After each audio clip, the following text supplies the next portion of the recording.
Meet Uncle Sam. He has a lot of bills to pay. Almost $4 trillion worth every year. Uncle Sam's income is a little over $2 trillion per year. To make up the difference, the deficit, he does what most Americans do. He borrows money. When Uncle Sam takes out a loan, he calls it a bond. Bonds can be held by banks, investors, or even foreign governments. Uncle Sam has to promise to pay interest on these bonds, just as you do on any loan you take out. Ever think about paying your mortgage with your credit card? That's exactly what Uncle Sam does. He takes out new loans, new bonds, so that he can make payments on the old ones. All those loans, and especially all that interest, adds up. Right now, Uncle Sam owes about $14 trillion. To put that in perspective, $14 trillion is about the same as the national GDP, the total value of all the goods and services produced by the American economy in an entire year.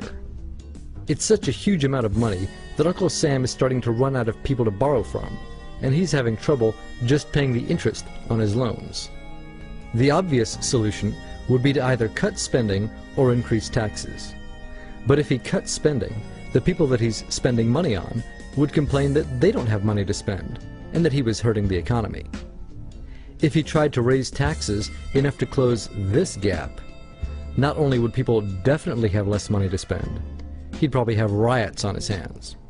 So Uncle Sam chooses the easy way to make money. Just make it. He calls up the Federal Reserve, which is our central bank, and, like magic, dollars are created and deposited in banks all around America. The problem is that the more of something there is, the less it's worth. Same goes for the US dollar.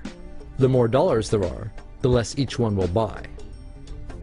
That's why commodities like gasoline, food, and gold become more expensive when Uncle Sam does his money-making magic.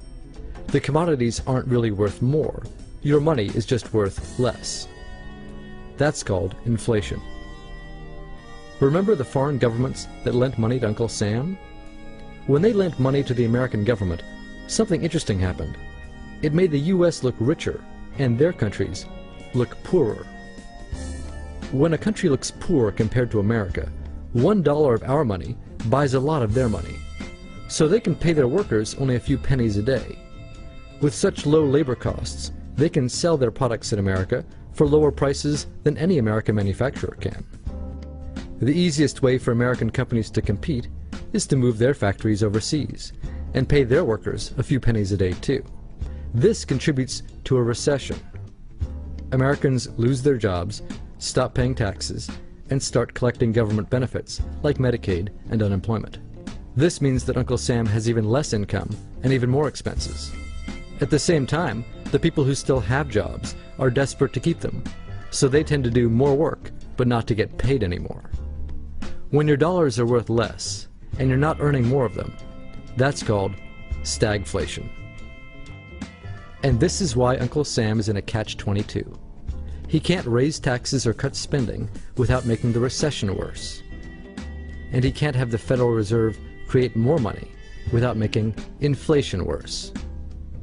For now, he can keep borrowing money, but since he can't even pay the interest on the loans he already has, it just makes his inevitable bankruptcy even worse.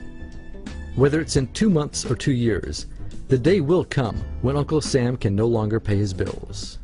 When that happens, the banks, investors, and foreign governments who are counting on that money won't be able to pay their bills. You see, just like Uncle Sam, governments, banks, and corporations don't actually have much money.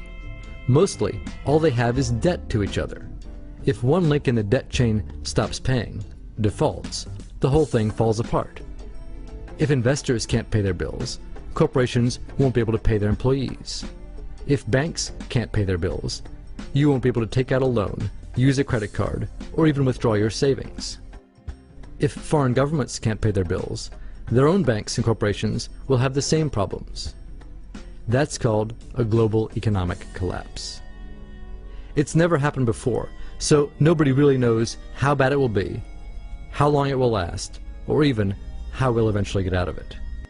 The house of cards has already been built. There's no painless way to dismantle it now. All we can do is to educate each other about what's actually going on, and to prepare for what may be very extraordinary circumstances.